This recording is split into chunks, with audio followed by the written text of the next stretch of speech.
Welcome, everyone, to another episode of Butterfly Bytes. I am here with Michelle Turpin, and today we have Chauncy Cay Ford, which I have been following her on LinkedIn, and we've been kind of like work friends from working together at Tea Leaf on an account together for, gosh, how long is it? Was that 15 years ago? Was it that long? 12? A long time. But anyway, Yeah. so we followed each other, and I am so excited to get to talk to her today. The topic that we're going to talk about is emotional intelligence. And so what I was thinking we could do is, talk a little bit about Chauncey and her experience, and let our audience get to know her and sort of how she's leveraged emotional intelligence within her career and how it kind of helps in the space that she's in. And then I thought we could also talk about just sort of maybe some challenges that we could think about in work situations where we could leverage emotional intelligence. And I've got some ideas of like times that I struggled, and maybe I thought I would ask you, Chauncey and Michelle, what you guys think about those circumstances. And then I also want to add time at the end to be able to talk about how we could, if we could, or should we could, like, those sorts of questions around adding EQ, which is the emotional intelligence, into AI, or EQ, AI, EQ, IQ. Anyway, adding those things together. So, Chauncey, thanks for joining. Thanks for being on this. I'm so excited, fellow Texan. Yeah. Most people don't know I'm originally from Texas, so you're Yeah. in Texas, so you know all about brisket and the good Brisket things that tacos. matter. Most people don't know about a brisket taco. Combine two delicious things. It's like Tex-Mex glory. Oh But my gosh. So, you know what's Yum. funny? My husband is from Florida, but he lived in LA, and we lived in California together for the longest time. And we always have this like ongoing battle of what is the best Mexican food, and he believes it's Baja, and I believe it's Tex-Mex because I grew up in Texas. And so what do you think? Are you gonna vote Tex-Mex, or are you gonna vote Baja? What do you think? I love Both a of fish you. taco. So, he's not wrong. I feel there's room for all the tacos and room for all of the cuisines at the That's table. funny. So, They got that like smoky flavor that's different that you don't really get in the Texas flavors, right? Yeah. Yeah. It's more the Okay. New Mexico chili smoke kind of thing. What do you think, Michelle? Are you a Baja or a Tex-Mex? What is the best Mexican food? I mean, I love all food. I would do Baja and then Tex-Mex. And we Okay. just made this killer chili last night. My partner Andres, he like put the special heat into this one with the chipotle pepper Mm. and the oregano. It's fun to add variety across all those flavors. So they're both yummy, but I think I'd start with Baja. Oh, yeah. All right. Okay. So Chauncey, tell us about yourself. What do you like to do? What should people know about you? Yeah. Well, like you said, we met a while ago, and I have been in IT forever. Coming over into digital, the piece that I was really missing was the customer, because I had been in field services for so long with the customer. And so when you met me, I was working with Tea Leaf, which was the leader at the time, the only one at the time doing session replay, and that customer experience. Hey, behavioral That was my analytics baby. was That's so the, good. It's still the best. Like, you cannot argue with me that session replay is not like totally amazing. Like, you need it. Everybody needs it. But that's another conversation. I mean, people Netflix and chill. This is like that for your website and your app. So it's just glorious to be able to see and feel more of what the customer pain is on that journey. And it was so exciting and so great. I like to say it was when I fell in love with technology again, Mm. because coming from the field, I needed that touch point, that customer experience just front and center. And it was so easy to visualize. And I'm a data person, right? So the next question is always, and the hardest part, which is where you come in, was how do we aggregate this and make meaning out of it to be able to prioritize, how many customers has this affected, and is this Yes. top, right? Get into the product manager zone, like what do we do with this, and how important is it? Instead of that red flag, executive escalation of the one customer, what does this really mean? So that prioritization and aggregation was something that the early stage tools really had a problem dealing with. They were great at just getting copious amounts of data, and you could bring them into a data lake and do whatever you needed to with it. But that seamless analysis and that integration of, even just a top in, it took a few years to get there. And I think when Tea Leaf got acquired by IBM, which we were all a little nervous about, the good part about it was Watson, right? And so you coming in and being able to play with Watson and really start to dig into the AI aspect of that data, that's where all the light bulbs started going off for me, and being able to provide real value in an actionable format for my customers across business units. So that was the exciting part. That was really my first, if I think about it, experience with AI. And it was just really interesting because at the time it was just this thing that IBM did that nobody else did that I knew of, right?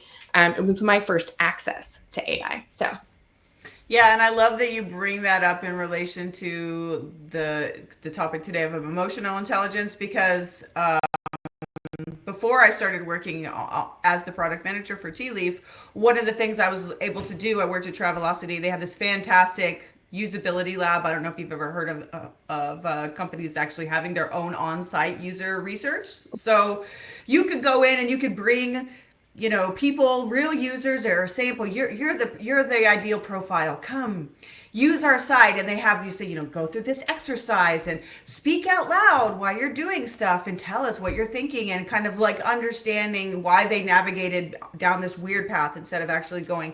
So all of that is fantastic, except super labor intensive and not really representative of the true experience of what that, like you said, the whole group are doing. And so the session replay feature within Tea Leaf allowed you to be able to see, without having a lab, what is somebody actually doing, and what are they doing without you standing over there and being like, no, click on the button on the left.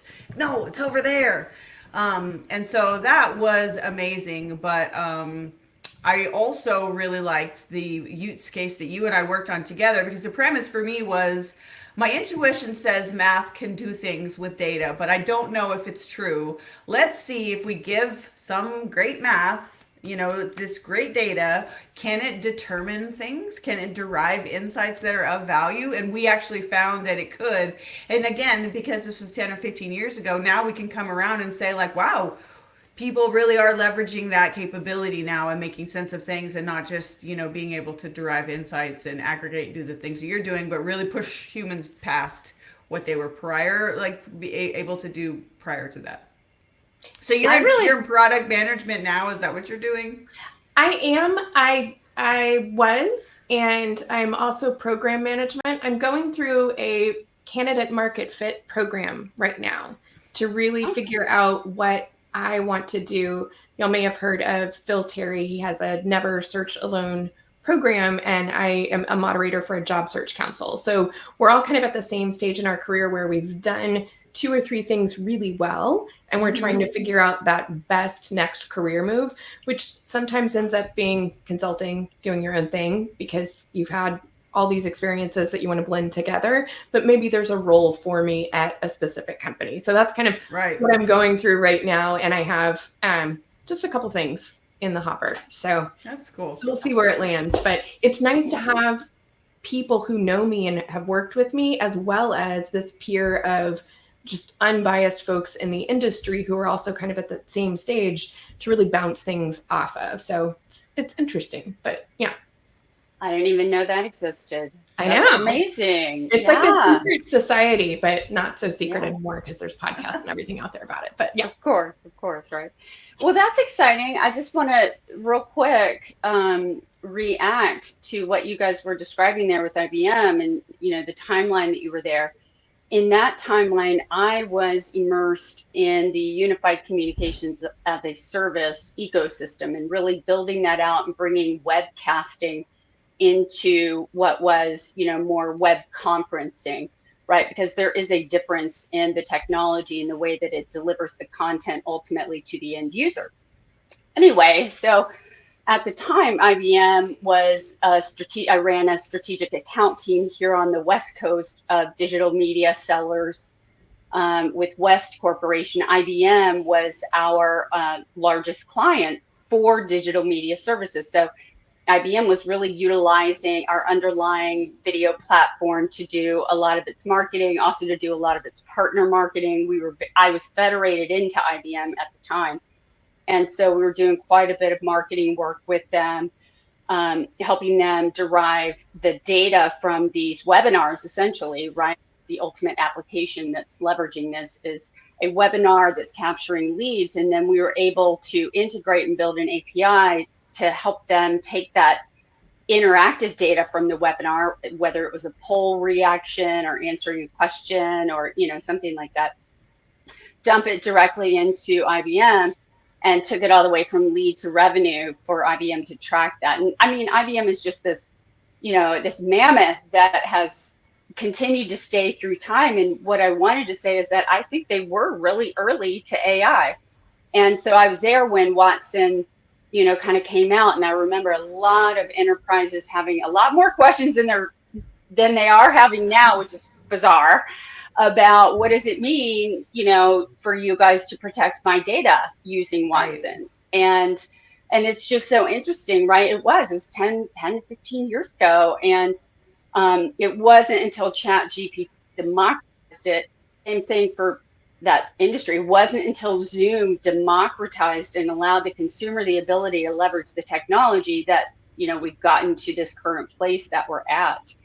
And you all will also remember, right? IBM bought the weather. They bought the Weather Channel. They bought the weather, but it was a key piece. I remember that because I was so excited to use that data source. Yes, because there's so many awesome marketing use cases, and people have just barely scratched the surface of that. Oh, and Jenny Rometty was there. I just idolized her as the CEO. Jenny Rometty. You know what I used to do? Yes, I used to watch her things and be like, if I just got the right headband, I could be successful like her. She's like, she'd have these. They're like gold. They're like gold plated, like perfect. Yeah. Oh my God, that's so funny. Okay. So I was on the sales side. You guys are on the product side, and look where we are now. This is fun. I'm glad we're back together. A tribunal's always better, though, right? Yes. Yeah.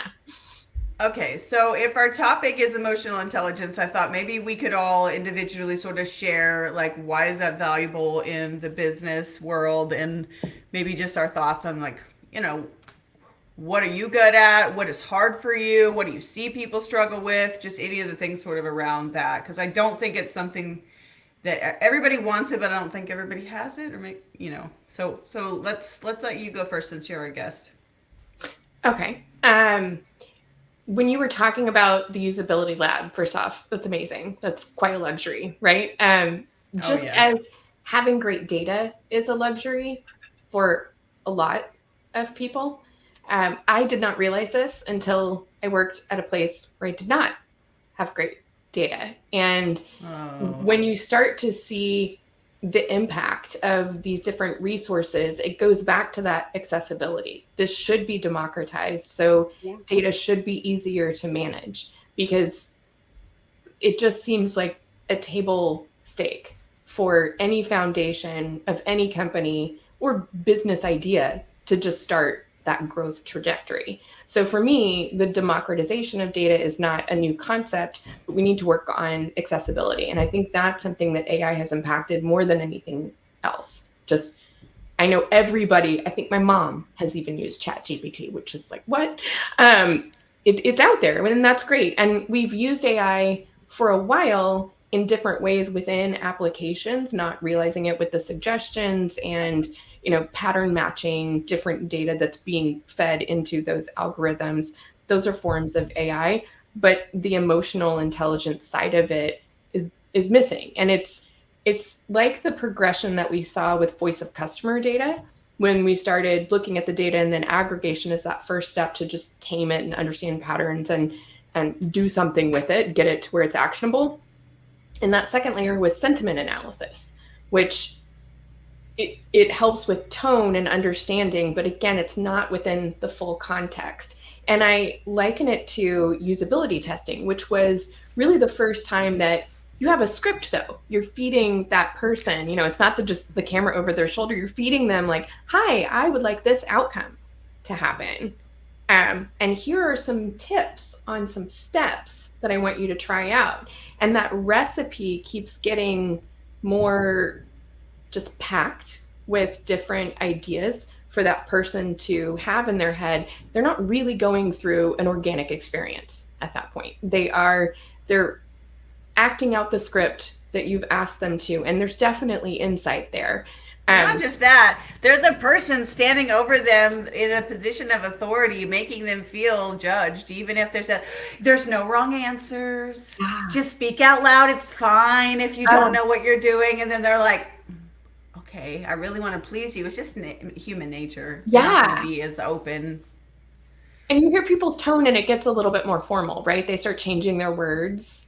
I've definitely listened to a bunch of usability testing that marketing and product have done and then delivered, packaged back to product.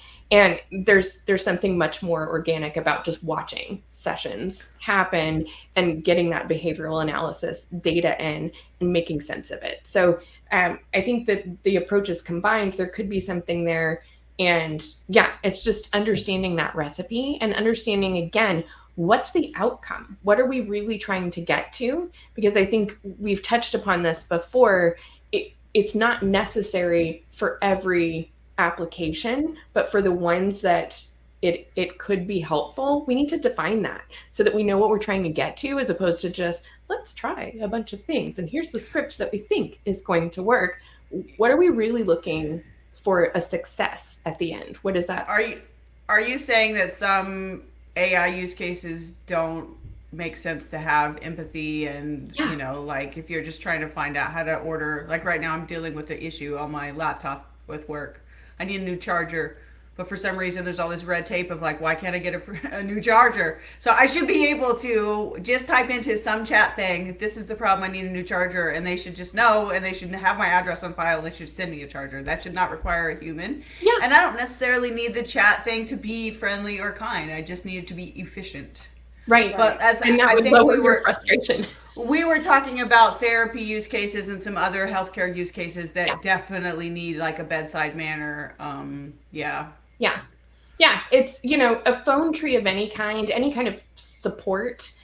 Everyone's angry. Nobody calls into support like, oh, I'm doing fantastic, I'm so happy today. I mean, you could pretty much just chuck. They're all frustrated. They're all a little bit angry. Efficiency is more important than understanding how angry or frustrated they are. Doesn't matter. They're frustrated. Let's just check that box and move on.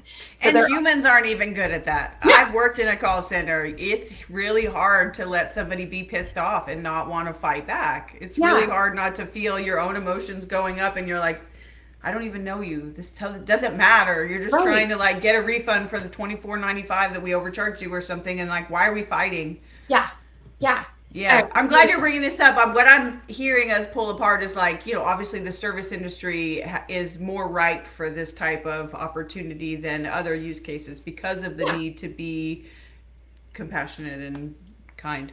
That's why chatbots were one of the first things that people interacted with that, you know, was AI in an experience that wasn't necessarily labeled AI. And that was 10 years ago. People are hating on the chatbots, though. I don't know if you're seeing that. They're like, please, could you do something other than a chatbot? We're all tired of a chatbot. Yeah. Well, I went to the Llama Lounge, which is one of the AI events in San Francisco these days. There are literally hundreds going on. It's like San Francisco is back.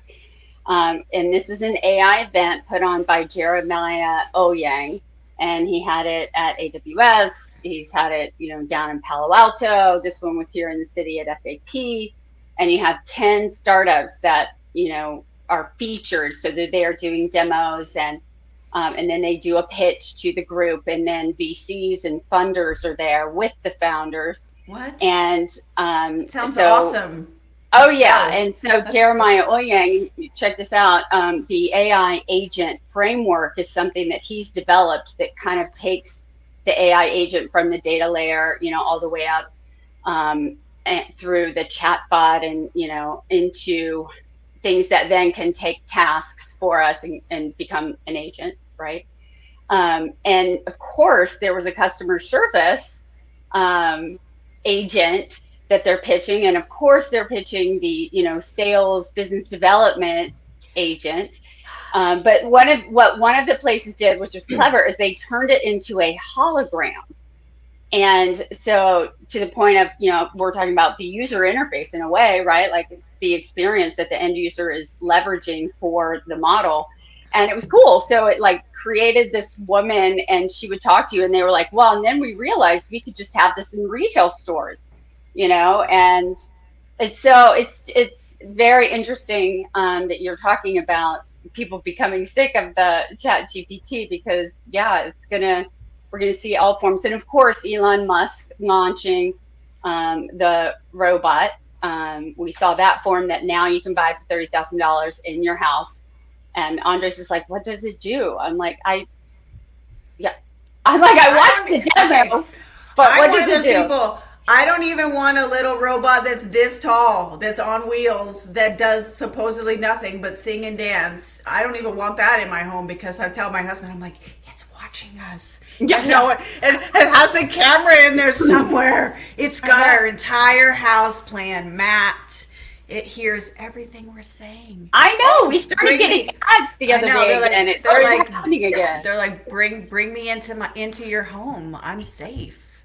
Yeah. My dog would take care of that. He would just step on it and it'd be done. So right. Totally. But a hologram, you can just cruise right through. Yeah. Yeah. It's very But is it that human interface that makes that feeling of connecting with someone better, right? Because really, when we're connecting with someone, we are leveraging our senses, and ultimately that drives some emotions. So, it's so interesting that as the technology continues, it becomes more humanized. And it's even more important that emotional intelligence is part of it, in my personal opinion, because we want it to understand the full scope of the human experience. And that needs to include the female experience, all these other experiences. It was great at Llama Lounge in San Francisco. Jeremiah Oyen took the opportunity to specifically say that, they were featuring, female funded places, and that it was important in the development of AI to bring women in and to develop with, women in order to represent. So that's the first time I've heard a pundit say it, and I was like so pleased. So I think we're talking about some important stuff here. Yeah, as you guys were talking, I was thinking to myself, other than wanting to make sure that the chatbot is efficient, and just making sure that there's not extra fluff and it just does its job, would there be any reason why you would not want to add empathy into at least a chat interface? Is there any reason? I mean, other than this, maybe it makes the conversation longer, because if somebody asks a request, maybe it emotes and says like, wow, that must be really frustrating. It's at least like, acknowledging your feelings, so there really would be no reason not to. And I think the reason why we don't have it yet is because I see in LinkedIn, when I share this type of content, people push back and always say like, it's not really feeling, it's just zeros and ones, it's synthetic feeling, and it's not real. You cannot really get machines to have emotions and feeling. It's all fake, and it's all, not real. It's not genuine. So I don't know how I feel about that. It's not authentic, right? It's certainly, it feels. Yeah. And I feel like, just as when we were talking in the beginning of, is it something that, needs to be learned? And I think there are people, and I know this is going to segue maybe into your experience that you wanted to talk about, Damie. Can people learn empathy, and can we teach AI empathy and emotional intelligence to a reasonable level with what's necessary for the outcome that we're looking at? And I think it's a skill like any other skill, and it can be learned to the level that we need a chatbot to be emotionally intelligent, right? That seems pretty doable. And it's something that we need to start so that it can learn and get there. Because if we want to do it, the data is coming in. Let's figure out how to harness that and how to train that model, because Llama's been around for a while, and it's taking off as a model, a tuned model, and we know that these things take a little bit of time. They're happening really fast, but that it's a learning process. So why not figure out what the outcome is that we're trying to get to and start that learning process? And maybe it can help the human aspect as well. And I think that part's really interesting to me. Just having done a little bit of research on autism and just different students and the way that they learn. When I compile learning content for adults, there's a lot to be learned from children as well. And so just taking those different learning styles and fitting that into the content that I help develop and the architecture that I develop, really making sure that we are able to address a wider audience and consider those different mental loads. Do you guys think that it presupposes an agreement that we almost come to that is an acceptable level of, and insert the name of the feeling, right? Like, compassion? Yeah. Active listening, is it those sorts of traits that we're trying to emulate? I think so. Yeah. But it's back to me. I it is well known that women are more associated with being more emotional, meaning having more feelings, right? So I think it's important that our point of view is in there. If this continues to be developed without equal representation, I worry that we won't have an agreeable amount of empathy.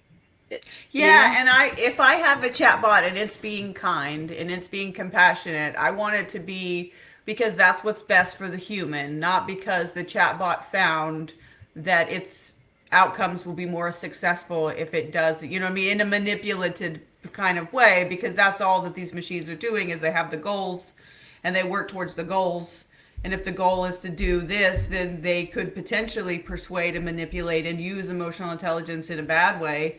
But as you were talking, Chauncy, I was like, okay, here's what I think is where I would see value, like most immediately in the area that I'm working on now.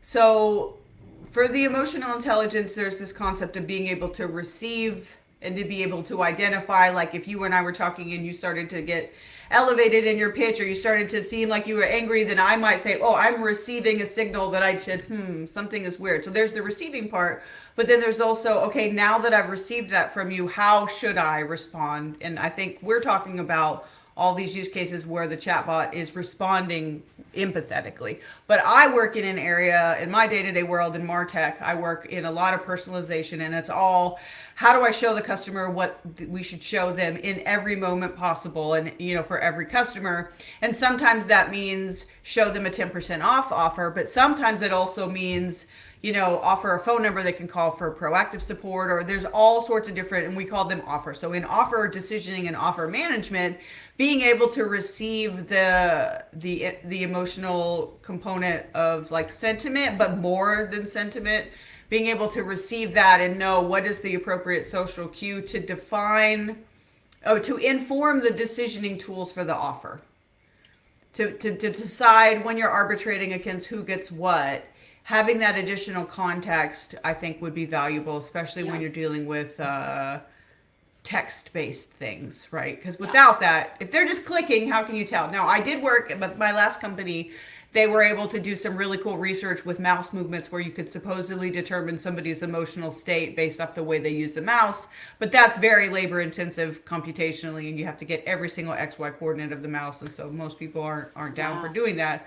Otherwise, you really need to type in text. But even sentiment, when you were talking about sentiment analysis, I don't know why I thought of this, but I immediately thought about conversations I have with my children where we use like half sarcasm, where we say it like we mean it, but we also kind of say it like just to dig a little bit. And so they'll look at me and they'll be like, are you being sarcastic? I'm like, I don't know. Am I being sarcastic or not? Like, oh, like my son will be like, oh, look at this picture. But that is the best picture I've ever seen ever. It's like, are you being sarcastic? I'm like, no. I mean, no, best can't ever tell either. No. for the next 5 minutes, and then you'll bring me another one, and then that one will be the most amazing ever. So like that nuance of conversation, I'm not sure Sure. machines would be able to get. That amount of metadata, right? Like that's got to come through in metadata somehow.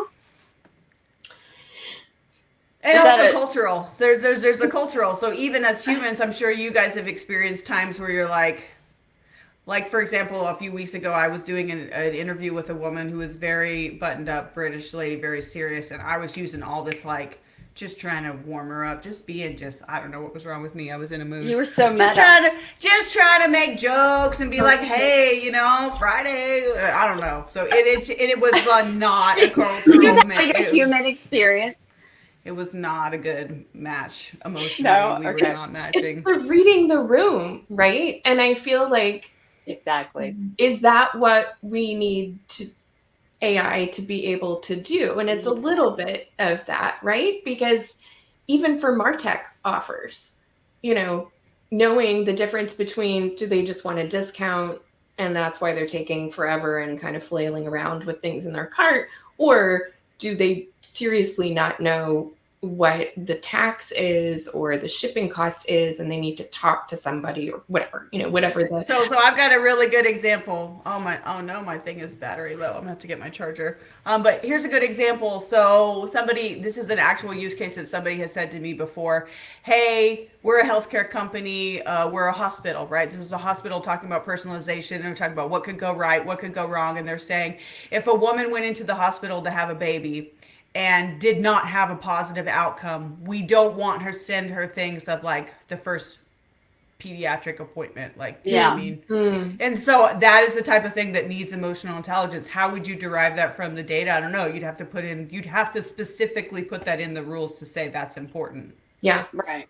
Well, and it's sentiment analysis. It started with, you know, the surveys, right? So you would have a score on overall experience or, you know, purpose of visit, whatever that number. 1 through 5. Right. Yes. The old Yeah. or 0. Red, yellow, Somewhat green. likely, very likely. Yeah. I like the 10 scale myself, but yes, on that one.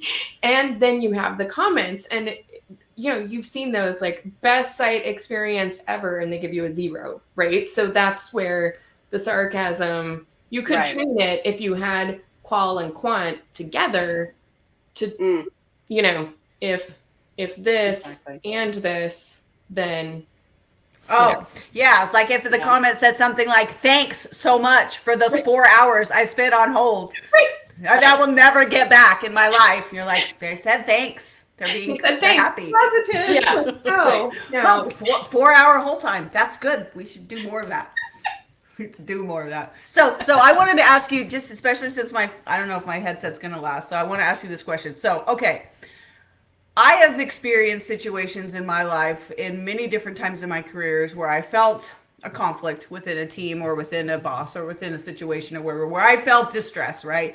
And it usually boils down to me feeling like I am looking the other way, forgiving. I'm trying to rise above. I'm trying to be the team player, but the other person isn't, either because they don't like you, they've got their own, you know, their own stuff going on. They don't even think about you or whatever. Sometimes where it's the most difficult is when you realize their personal agenda is overriding the company agenda. They're doing what they want to do for them, and they don't care. They don't care who they have to step on or what they have to do. And so those people, at least from my experience, I find are very dangerous because I think they're aware emotional intelligence is a thing. I just don't think they care, or they think it's a weakness and they just want to get ahead. So if you're a person who's very sensitive like me and you want to be able to function in meetings, you don't want to be a blubbering mess just because one person gave you a dirty look and you're like, oh my God, that person hates me. And you just like cry in the middle of the meeting. You can't do that. It's happened to me many more times than I like to admit. But so if you're that type of person and you bump up against somebody that's toxic or doesn't have that EQ, you know, the younger, more naive me was like, well, I'll just be nicer. I'll just understand what makes them tick, and I'll be able to get to common ground. Almost never works. So the only strategy I have seen personally that works, you definitely can't go tattle to somebody because nobody cares about your personal Sure. That fights. just makes you look bad. You just got to get a thicker skin and be like, I'm not going to let this person get to me. But that doesn't feel like that's, one, it's not easy. And two, it's I don't know. It doesn't get you anywhere. You're just running away. So I wanted to ask you, not that I'm expecting you to have, here's an answer that you might have, but how can people, if they're trying to be the best, the helper, the team player, how can they work in environments if other people are not? Yeah. And we've all run into this. I feel like, Michelle, you probably. Oh, sure. Definitely. This is why I wear a turtle around my neck every day for many reasons. But, sometimes you do want to just like crawl up into your little protective shell, right? It's also to remind me to slow down. Because I love that. Turtle vibes. Turtle vibes. Turtle vibes. Take a breath. And it is really that something is going on with that person that you're never going to be able to fully unlock or control. And that's just something that my yoga teacher, I'm going to get all yogi on you. That's like Al-Anon a little bit. If you've ever done any Al-Anon, that's like Al-Anon. Which card did you pick up? Michelle just showed a card. This is from the Grateful Dead Tarot, and this is the Terrapin of Skulls, which is basically the number 1 of the suit of skulls. And skulls stand for swords. So this is like being on one side of it. But yeah, he's actually coming out of his shell in this one. I love that. And that's, this is something that my yoga teacher, she had many beautiful mantras that got me through my certification process. And one of them was, instead of trying to achieve, because I had this 3-week, what are they called? Professional sabbatical that was required at my last startup when I was like year 3, and then you're totally fried and they make you take 3 weeks off to like not be totally fried anymore and do work again. But it was great because I got to completely cut off, but you're still in that like beta brain, like must-do mode, right?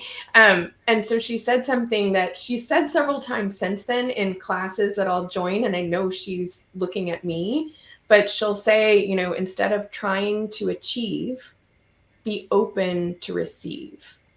Yes. And that's something that it's so simple and it rhymes, so it's easy to remember, but it is something that you're not going to be able to achieve changing that person's mind or working, great with that. Like, they're not going to be your bestie. That's all right.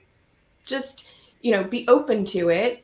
You still be your kind self, but you don't have to overdo it. And I think that's something that I definitely have years of trying to do that. And it's like beating your head against the wall, right? Like, it's not going to work. Like, you can be as kind as you want, but some people just aren't open to receive your kindness. That's fine. Sometimes the more you're nice, the more they hate you. And you're like, gosh. Because they're like, look at this girl. Who does she think she is? She's so just irritating, smiling at positive. me. Come on, I'm a total bitch to her. And she still smiles at me. Yeah. It's like a toddler tantrum, right? When they get in the red zone, it's like, nope, nothing's going in that. So instead, I feel like it's a shared goal and more of a direct approach. Like, let's just bring it away from emotion and back to the job. And little things like, I know I say this a lot, I always get back to food, but sometimes people are just hangry. Like, they've been 12 meetings in a row. So time of day, what they've intake, what they've had to drink or eat, like, have they had a break? So icebreakers for real, like, save so many conversations. And I will do them mid-meeting. If I see things just going totally awry, I'll be like, let's just take a minute and kind of reset. Like, what was the best snack you had today? Or, what did you have for a snack today? Or, and I've gotten those, irritating, like, people that are very regimented. I don't snack. Okay, fine. What did you have for breakfast today? What? Oh, don't yeah. snack. I don't snack. I'm like, well, great for you. That's amazing. Your blood sugar, I'm sure, is just woo all over the place. But, that's there's the sarcasm. Yeah, exactly.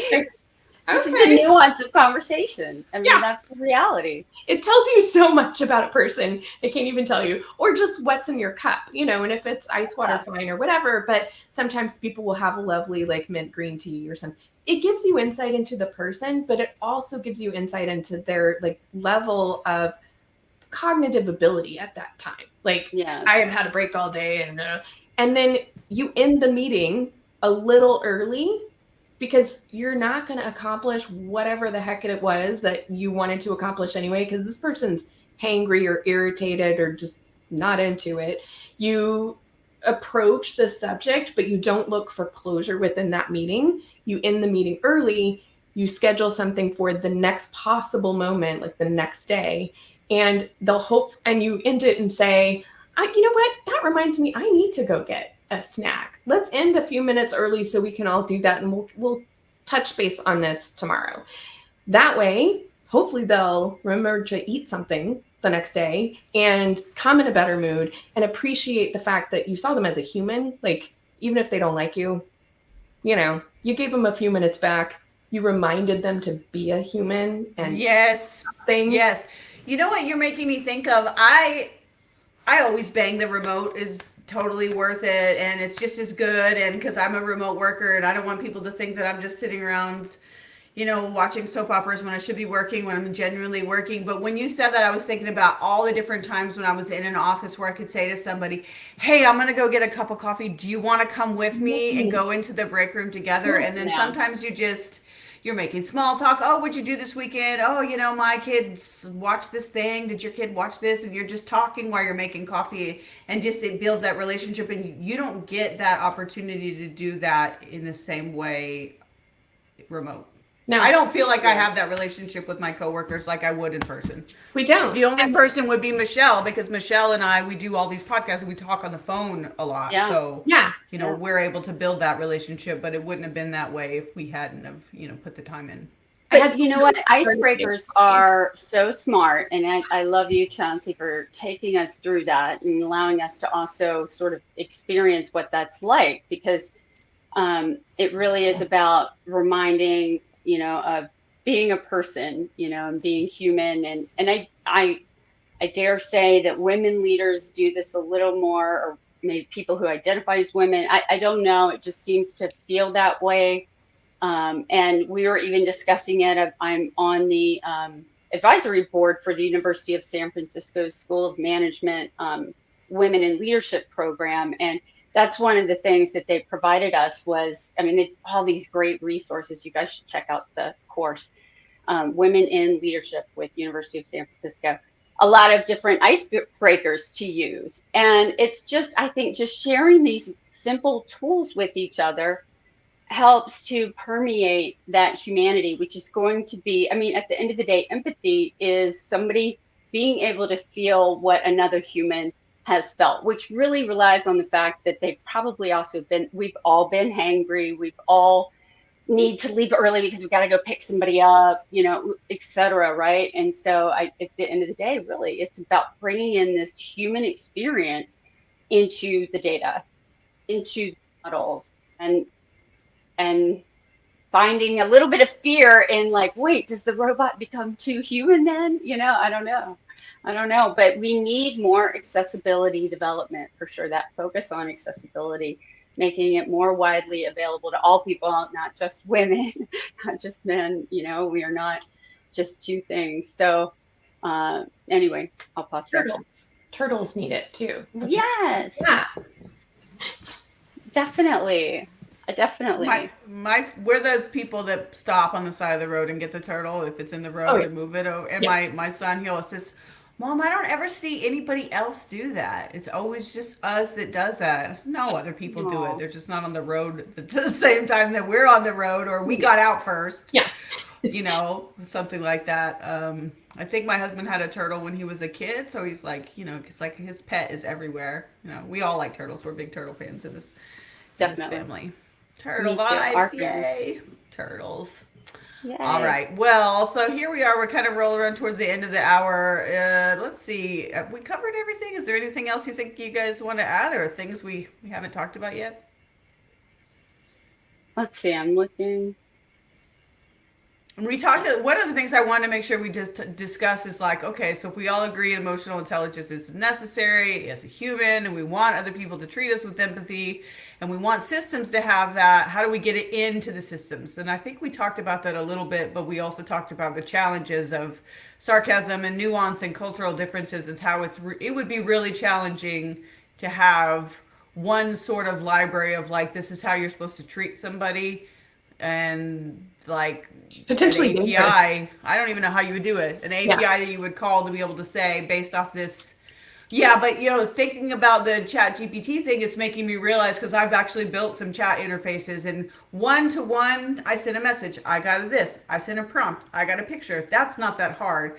The context of the memory of like what did they say throughout the conversation and prior conversations, that is when it gets much more difficult, even just technically, to just be able to store that and then remember it. So I think you'd have to tap into the memory component, and I don't know how you would do it. But I know people are trying. I've seen a few APIs that supposedly do EQ that you can subscribe to, and I know our Oh yeah, Virtusa there's a lot.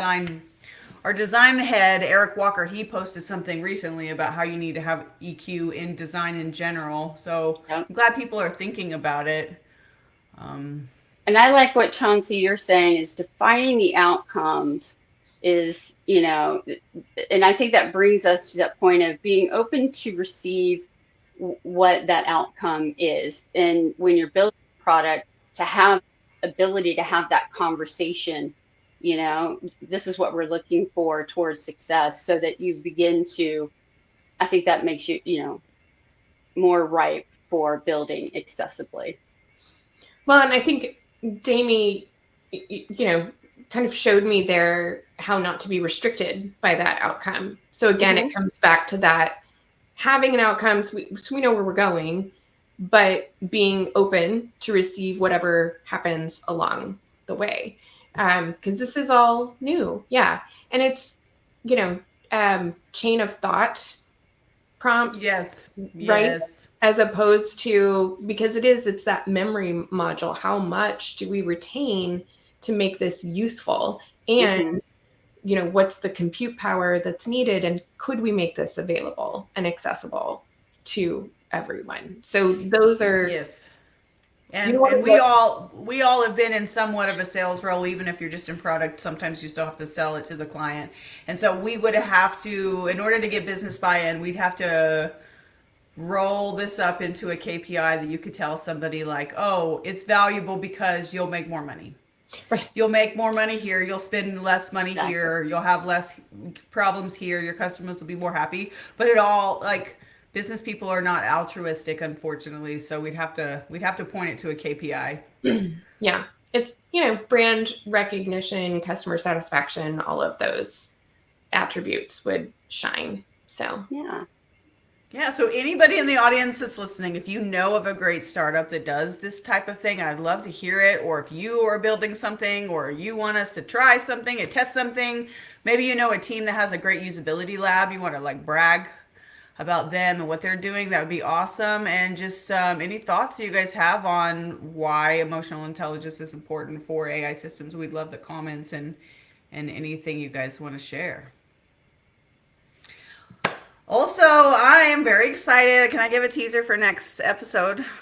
Okay. So when we first started this, Michelle and I were talking about, wouldn't it be cool if we could actually have an AI host? So for our Halloween episode, we have an AI host that is a monster. I'm not going to say anything else, but I'm really excited about that. There also may be costumes. Very ridiculous. Completely ridiculous, elaborate costumes. Game on. Yeah. So anyway, so you guys have to tune into that. It'll be an interesting experiment. Because I don't have like a whole, like, I'm not Reid Hoffman. I don't have all these resources to like make these amazing systems, so I'll talk about that in the next episode. What did I do to create this AI monster that we're interviewing, and what were the limitations? But I think it'll be fun. So that's next. Hey, and I just want to throw one the personalitylab.org is one emotional intelligence test. Ooh, nice. Yeah. So what's interesting? Let me ask you guys. In relation to that, let me ask you before we drop, do you think that those can change? Here's why I asked, because when I was younger, I was the ENFP, but now I'm the INFP, and how'd that happen? How did that happen? Yeah. Life. Talking about the turtle. I was like, no, COVID. I'm not an extrovert anymore. Your memory. Screw you Your guys. DRAM. It's related. No. Oh, man. Gemini. something Yeah, happened, right? exactly. But no, I feel a shift as well. I've always been ENFJ Me A. too. Yeah. And I think after COVID and kid and all the things, it's like we just recuperate a little bit. It takes me longer to build that battery up. Yeah, So yeah, which is a good thing to be conscious of, right? Yes. absolutely. Well, I've enjoyed talking to you, Chauncey. I hope we get to work together Likewise. again in the future. I would Yeah. love to do that. We'll see how Me everything too. shapes up. But thanks again for your time, and it was really fun. And we'll post this, and I guess goodbye to everyone, and thanks for listening to Butterfly Bites. Thanks, y'all. Thanks. Take good care. Bye. Bye.